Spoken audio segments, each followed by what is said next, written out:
Alright.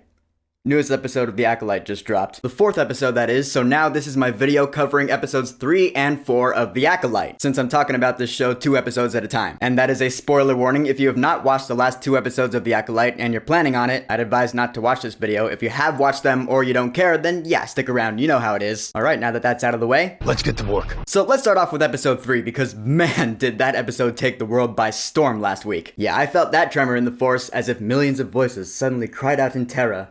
Wow, this show actually kind of sucks. You know, from the first 2 episodes, I was like, alright, the show's decent. It's nothing really special, but I'm on board. I like the mystery and intrigue surrounding Osha and May. I thought that was neat. Then episode 3 happened, and about halfway through, I thought one phrase. And this is the phrase I've been telling people when they ask me about episode 3 of the show. And the phrase is, this show might be losing me. Cause yeah, I gotta admit, episode 3 was not that good. Episode 3 is a flashback episode. We spend this whole episode on May and Osha's backstory when they were young and the fire May started that we heard about. And right off the bat, I was like, I don't like when shows do that. I usually don't like it when a TV season deviates from the main story for a whole episode. Like Skull Island, I remember Skull Island, the penultimate episode did that. That was the flashback episode. I didn't like it then, and I don't like it now. Especially now, because we heard about what happened already. I don't think we really needed to see it. And on top of that, just the overall execution of this episode wasn't good. The acting from these young kids who are playing young Osha and May is not that good, I hate to say. And why don't they look like each other if they are going to later in life? That makes no sense to me. Yeah, I don't know, I just found that really strange. But alright, we see this planet that they're from, Brendok, which might as well be Themyscira because it's all women who live there. And before you accuse me of anything, no, I'm not one of those haters that's like, Star Wars is going woke, women and lesbians, and no, I'm not that. I don't care what they are or who's running the show, I care whether or not it makes sense. That's what matters. And so the whole, oh, these children were conceived magically somehow or something, I didn't buy it in Phantom Menace with Anakin Skywalker, I'm not buying it now. Yeah, that's just weird to me. And they're gonna do this ascension ceremony, they're gonna be like witches, kind of like the Night Sisters of Dathomir, except not nearly as awesome. Young May gets her mark, we see her mother put that white mark on her forehead that reminds me of the white hand of Saruman, because that's what it reminds me of. But young Osha, from the beginning, she was like, I don't want to go through with this. You know, it's one of those stories where like she had her life set before her by her people, her community, and she didn't want to do that. She wants to go out and explore the galaxy and do other things. But she's being pressured to go through with it, but before she can in this ceremony, they're interrupted by the Jedi, these 4 Jedi that we heard about that were stationed on this planet. Which means, yeah, Carrie-Anne Moss is in more than just the first couple of minutes of the first episode here. Alright, fine. So these Jedi interrupt, and yeah, you know what? They are assholes. I always knew that the prequel era Jedi were always assholes. Their system has always been really flawed. I always saw that as one of the biggest reasons for their eventual downfall. And this here is a pretty good example of that, I'd say. Because even though this planet is not under Republic law, the mother says so, the Jedi are there for the kids anyway, and yeah, that's really dickish, I'd say. These kids are strong with the Force, and Osha wants to go be a Jedi now. She's like, yeah, this seems a lot better than becoming a witch. And actually, I will say it was pretty neat how Torben was attacked here. It's the same thing we saw a couple episodes ago, where his eyes go black and it's the mother who's doing it, I guess. It's like a form of torture or something. I thought it was cool, because it was scary. But yeah, Osha wants to be a Jedi, and this is where I was like, alright, May, really? Because May confronts her sister, she's like, I'm not gonna let that happen. And Osha's like, what are you gonna do about it? And May's like, I'll kill you. I was like, what the fuck? Whoa, May, alright, you are going really extreme with this. Holy shit. I'll tell you, that is a kid with priorities right there. She knows what she wants in life. And so yeah, she starts the fire. So yeah, sorry Billy Joel, this time we can say that we did start the fire. No, really, May just causes this whole temple to collapse on itself, and that leads to the accident. The accident, however many people die. To me, it was kind of unclear. I mean, we see May fall. She falls from that broken bridge, and both Osha and Sol were there to see it. But of course, you know, May somehow lived through that. Not really sure how yet. But I do have a theory about it though, a theory that does have to do with that mark on her head. I'll get back to that. They also see Mother Anastasia dead. I put that in quotes because that also has to do with my theory. Stay tuned. And so Osha joins the Jedi, and that's the end of the flashback episode. Moving on to episode 4 now, this one was pretty short. This gotta be the shortest one yet, right? It was like less than half an hour long. In any case, we get back to our main story finally, which we left off with seeing Kelnaka on the planet Kofar, because he is May's next target. Yeah, I guess Kelnaka is a male. I called him female in my video about the first 2 episodes. I'm sorry about that. I could have sworn I heard someone refer to Kelnaka as female. I guess I heard wrong. So yeah, episode 4, this is pretty much Sol and the crew goes to intercept May from killing Kelnaka on Kofar, continuing with the main mission and the main story. So everyone is on this planet now. Sol and the crew, and also May and that Ezra Miller looking dude, because he looks like Ezra Miller to me. Chimere, that's his name. It's a race to Kelnaka. I will say, I like some of the dialogue scenes we have here, especially between Osha and Jackie Lon. They actually have some pretty decent dialogue with each other. They seem to be getting along, and it wasn't bad. The weird thing that threw me off guard was when May supposedly turns turncoat, I guess? Like, she traps that Ezra Miller looking dude in that rope trap thing, because apparently Osha being alive changed her perspective, I guess, or something. She's like, oh, Osha's alive now, so I'm gonna do the right thing and turn myself into the Jedi. I don't need to do this anymore. I was like, what? Where is this coming from? It really just seemed to come out of nowhere. I would have been more inclined to go with this had there been a scene where we see May contemplating this, you know? Like maybe a slower, more dramatic scene where we see May really dealing with this. She's like, oh my god, my sister's alive and what do I do? Like if you're gonna do a redemption arc, you gotta make sure to include all the steps in it. Don't skip steps, otherwise it'll just seem out of nowhere, like it does here. I don't know, I just found it really jarring. In any case, I guess May's a good guy now? I don't know. But it's still a race to Kelnaka, so May gets to him first, but unfortunately, by the time she gets there, the Wookiee is already dead. To which my first reaction was,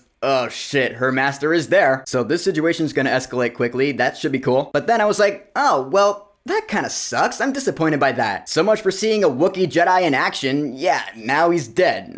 Way to pull the rug out from under me. I wanted to see a Wookiee Jedi kick ass with a lightsaber. I wanted to see the Wookiee Jedi in action. Just using the Force once, that's not enough for me. Oh well, I don't know. Maybe in another flashback or something. We'll see it. But for now, I'm let down. But yeah, May's master is indeed here. He shows up in his mask. He's all menacing. I was like, it's about to go down. We're gonna see some shit. And the confrontation begins like we saw in the teaser trailer, where he blows them all away, and that's the end of the episode. I was like, oh man, it just cuts off. Way to do a cliffhanger right there. I guess next week we're gonna see a fight. But now here comes my theory. My theory is about May's master and who it is. My theory?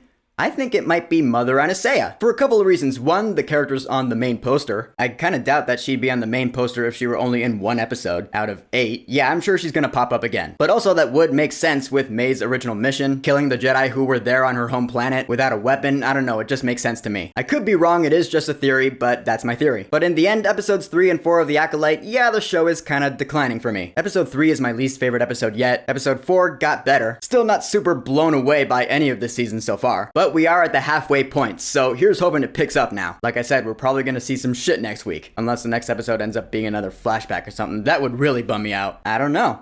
It's hard to predict where the future of this season will go. Impossible to see.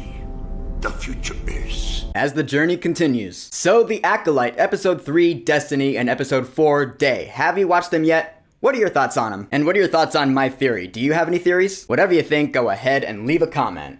And of course, thank you for subscribing. Now, if you'll excuse me, yeah, don't worry, I'm on House of the Dragon Season 2. I'm gonna go watch that premiere episode again, because that was some solid television. Peace!